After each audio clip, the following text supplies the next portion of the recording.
Merci Sandra. Et puis n'hésitez pas à aller voir Marc. Si vous avez besoin d'échanger, envoyer un mail et on s'enrichit mutuellement et on a besoin aussi d'avoir vos retours de terrain, tant en tant que président d'AFP, mais aussi en tant que simplement membre d'une AFP ou membre d'église.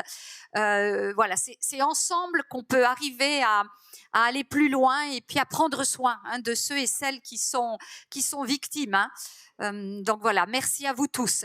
Alors on va continuer avec la projection d'une petite vidéo qu'on veut vous faire découvrir si vous ne la connaissez pas encore, qui a été faite par la Compagnie des Actes sous l'impulsion de Dan Wang, qui nous permet de toucher plus spécifiquement nos ados et nos jeunes, mais aussi d'interpeller les parents. Je crois qu'on est pris dans des difficultés parfois à répondre. Harcèlement à l'école, tout ce qui concerne le genre, l'identité, c'est très, j'allais dire, à la mode, parce que ça finit par envahir les cours de collège, de lycée, et parfois même à l'école primaire, et les parents sont un peu démunis.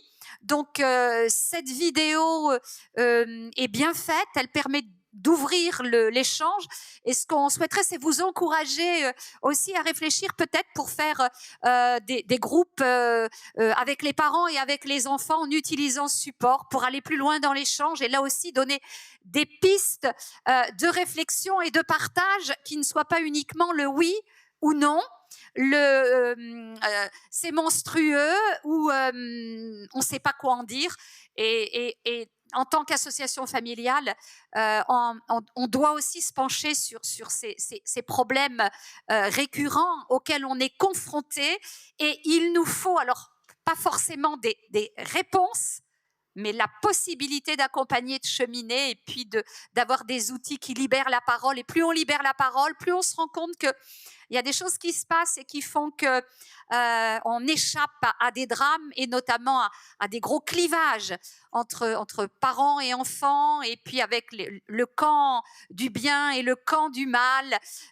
Sortir d'un discours moralisateur, mais cheminer avec pour comprendre ce qui se passe, pouvoir donner la main et rappeler ce qui est beau, ce qui est bon et ce que Dieu a voulu pour nous. Donc on va juste passer cette petite vidéo.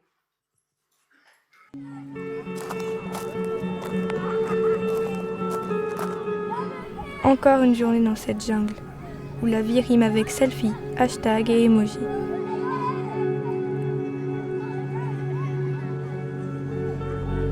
Je ne sais plus trop où j'en suis dans tout ça.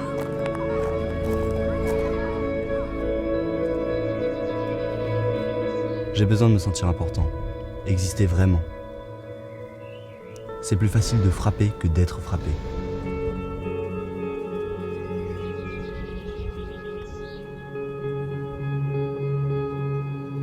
Quand j'ai besoin de réponses, je vais sur Internet.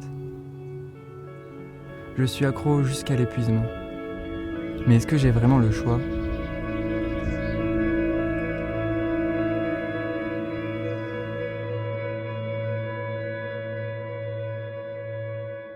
J'ai trop honte. À qui en parler ? C'est moi la victime et je me sens coupable.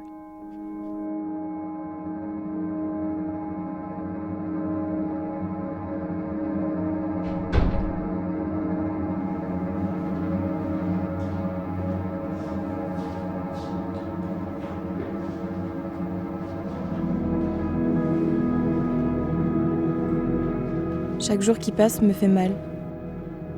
Je cache ma souffrance derrière un masque.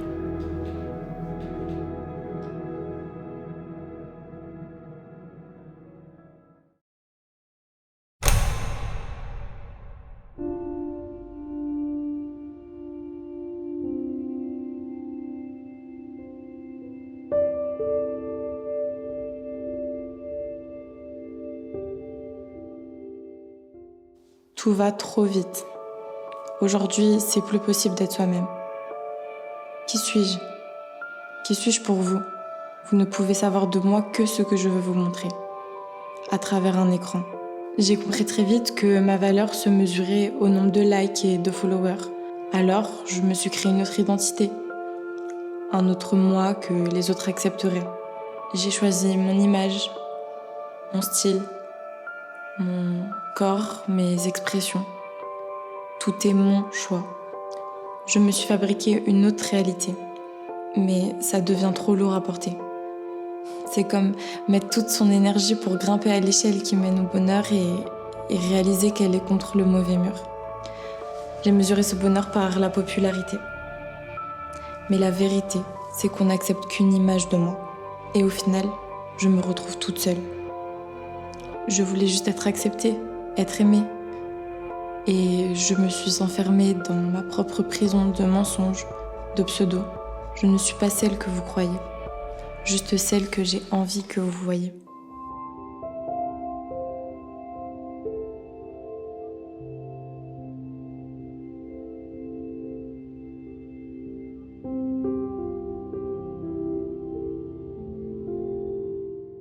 Pour notre génération, c'est pas simple. C'est même parfois très compliqué.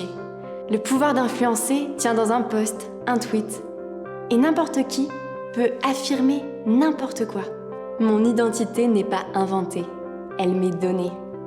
Bien sûr, je veux être aimée, mais je veux aussi être vraie. Je suis aimée par celui qui m'a créée. Ça lui est égal que je sois la première de la classe ou la dernière. C'est pas toujours évident d'assumer qui je suis, mais je suis sa création.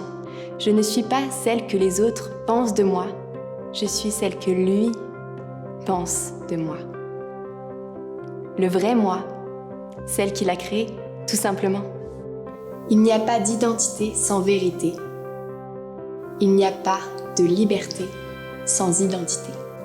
Et il n'y a pas de liberté sans sécurité.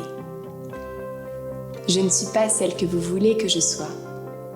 Je suis celle que Dieu a créée.